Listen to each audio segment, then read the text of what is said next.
Guys, a few weeks ago the alt season indicator reached a value of 80, which was a level we hadn't seen since the end of 2024.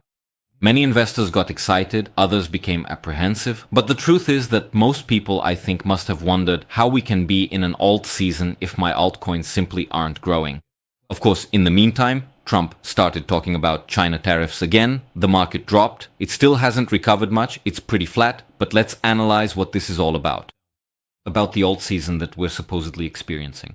And as always, I'm not a financial advisor. Thank you for your support. Subscribe to the channel if you like it. The link to my premium Discord is down below or here on the QR code, where you get access to my portfolio, what I'm buying and selling, and my daily analysis of what's happening in the markets. And before we get started, guys, this video is sponsored by OKEx, one of the largest and most well-known exchanges in the world. It is regulated in Europe, which obviously makes it much safer and more transparent. And right now it has an excellent welcome campaign for all investors. I'll leave the link below so you can sign up. And the campaign is very simple. You use the link, sign up. It takes about 5 minutes to register.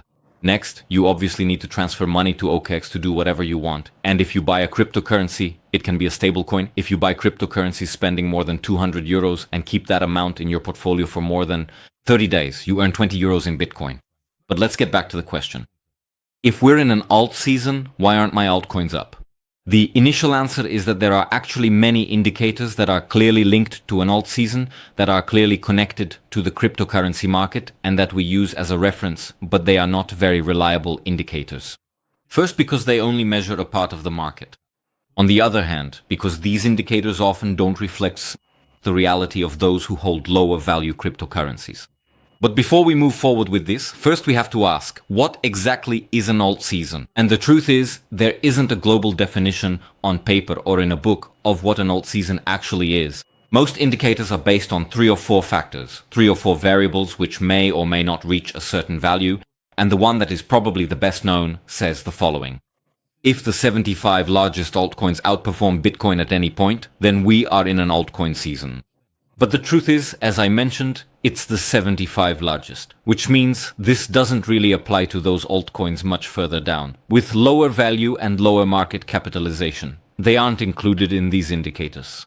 And even if you look at other indicators that consider different factors or variables, there are almost none that are even remotely credible, or that are widely used, that look at altcoins ranked below the top 100.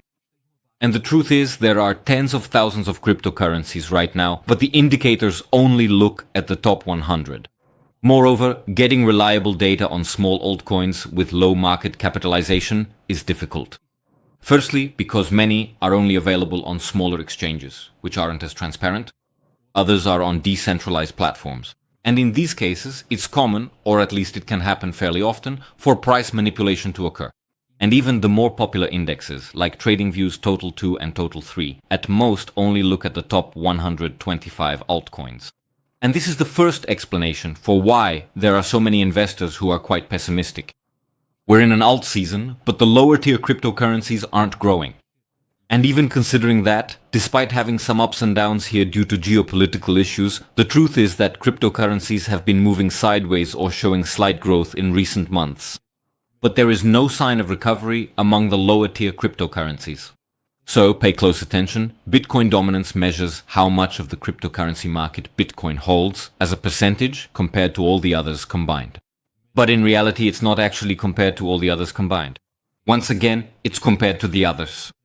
The top 125, meaning it's Bitcoin versus the other 125. The rest doesn't count when we're analyzing Bitcoin dominance. But with this, when Bitcoin's percentage starts to rise, what's actually happening is that Bitcoin is slowing down, entering a horizontal phase, or it's just holding steady. But that's not happening with the rest, with the altcoins. I've shown this here on the channel several times already. Bitcoin is usually the first to start growing.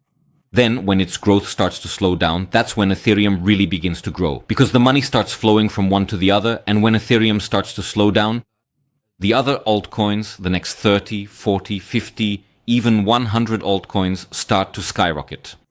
If this percentage of Bitcoin dominance starts to fall or stagnates for a long period of time, it's probably because we have an altcoin season approaching.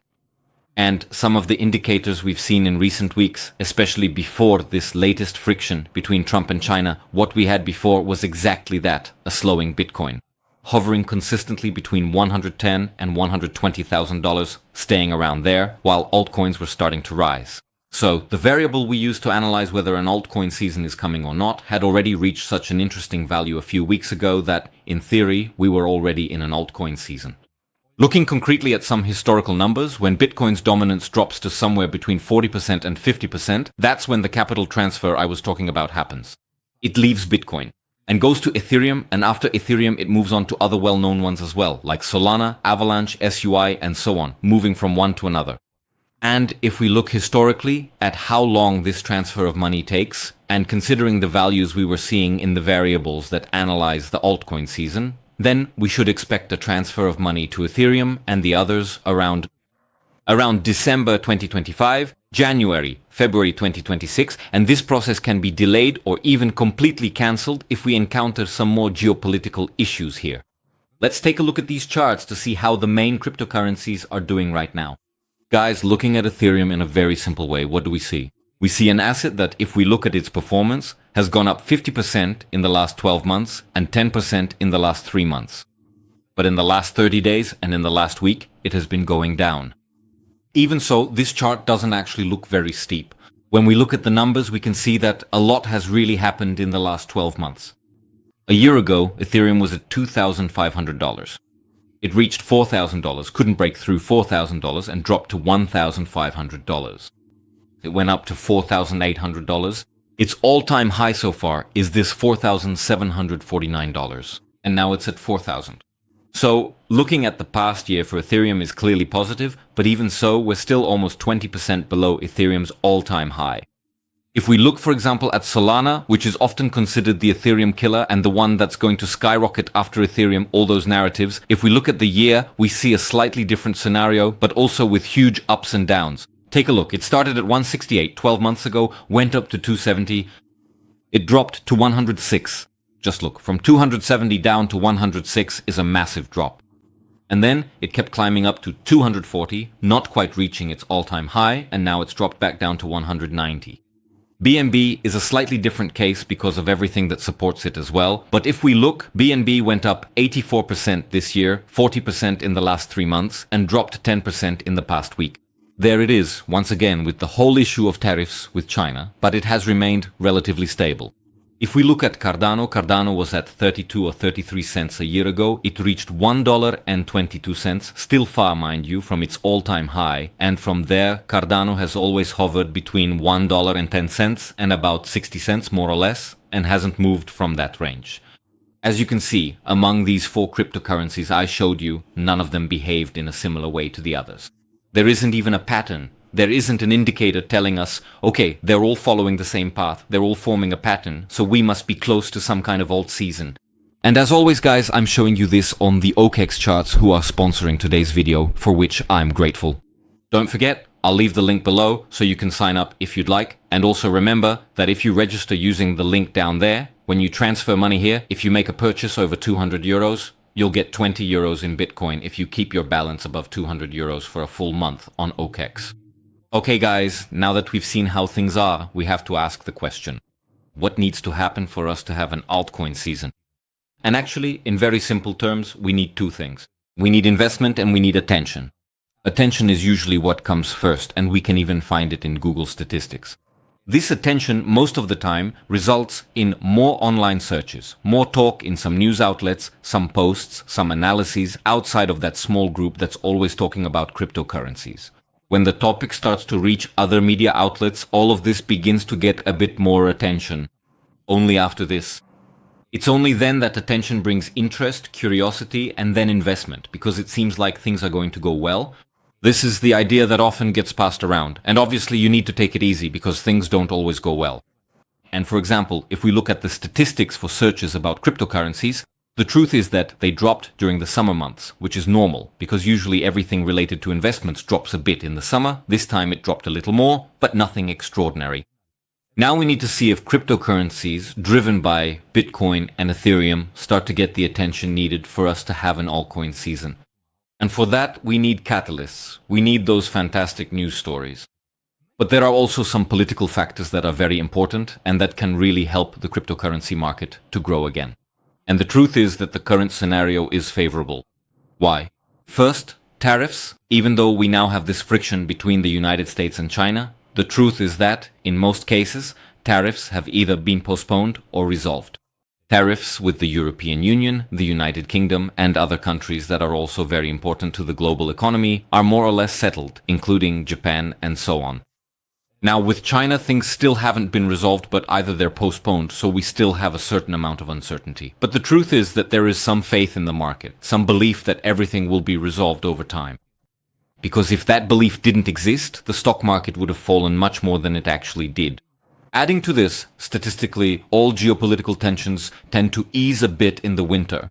It's a time of higher consumption, and there usually isn't as much talk about wars or economic confrontations. The truth is that, at this stage, the United States and Trump have a major task, which is, by the end of the year, to somehow manage to end the war in Ukraine. Which will be very difficult, but could, in some way, be softened. To this, we add macroeconomic factors. What is expected? That the Fed will lower interest rates this month and lower them again in December. And why is that? Because there is some concern about unemployment, and right now, that concern about unemployment is slightly higher than the concern about inflation. Then we have markets that are at all-time highs or close to it. The S&P 500 looks solid, the Nasdaq looks solid. Whether or not we are in a bubble is a topic for another video, but for this one, for the essential factors needed for an altcoin season, it's important that the markets are active. And the truth is that the S&P 500 and the Nasdaq seem very much alive. The Russell 2000 index, which is usually closely linked to the behavior of altcoins and often helps us anticipate the altcoin season, is also rising very well. Adding to this, the US dollar index is falling, which usually boosts investment in some risk assets. And once again, when we talk about risk here, we're looking at those top 10, 15, 20 cryptocurrencies that really have strong fundamentals and could take off. So all of this together could really help trigger an altcoin season. But it's important to understand that, unlike in recent years, in previous cycles, in previous altcoin seasons, adoption and the political narrative have changed a lot, as I've already discussed here on the channel. Bitcoin is no longer just a cryptocurrency that goes through cycles. It's now an asset adopted by politicians, major funds, and large companies. So the Bitcoin cycle could become much smoother from now on without such big drops, also thanks to the ETFs. This probably could lead to an alt season that isn't as pronounced, neither on the way up nor on the way down, resulting in a smoother behavior overall. However, it also seems to me that over time, the altcoin projects that are truly good will remain, and the others will eventually die off. And when I say the others, I'm talking about 95% of the current cryptocurrency market, which will probably disappear and be replaced by other cryptocurrencies that will be created. But the big ones, those that come out as winners, are being formed now. They are now establishing or gaining their ground. Next, we should ask whether the next altcoin season will be bigger or smaller than the previous ones. Guys, I think it will be less pronounced, both in the upward phase and later when it has to come down, because the market always pulls back, the market always has to correct itself. What I think is that, from an absolute value perspective, the next altcoin season, if we can still call it that, if this concept still exists, I believe that the next altcoin season will be the biggest in terms of absolute value. I also think it will be the one that covers the fewest cryptocurrencies. Instead of having 2,000 cryptocurrencies going up, maybe we'll only have 50. Because the trend, after the dispersal of money that happened in recent years, many cryptocurrencies, so the money got spread out, which also made it take a long time for Ethereum to return to its all-time high. What is expected now is that gradually, even due to regulatory reasons, little by little, the money will start to concentrate in just a few. Because this usually happens in markets that become more mature, we're seeing the same thing with the Nasdaq, with the S&P 500, where more and more the money is concentrated in a smaller group of companies. So what can be said is that the more mature the market is, in theory, the more money flows into fewer assets. Does this mean you need to be selective? Of course. Regardless of whether we're going to have a strong altcoin season or not, or whatever it may be, what you need to understand is that the big winners of the next few years are probably already there in the top 10 or top 15. Especially because the big investors, those who really have money, don't have time to analyze everything that's happening in the cryptocurrency market. While I'm making this video, 10, 20, 30 new cryptocurrencies are being created around the world. The big investors, those who really have a lot of money, When they go after certain cryptocurrencies or the crypto market, they're only going to target a few. Also, don't forget that if this altcoin season is delayed by a few months, it will probably coincide with Jerome Powell leaving the Fed, which will be in March. But as always, guys, I like to hear your opinion. Leave down below which ones you think are currently the top 5, the ones you believe in. That will keep growing. You already know I take a while to reply. Don't forget about the OKEX campaign that's sponsoring today's video. Big hug, everyone. See you next time.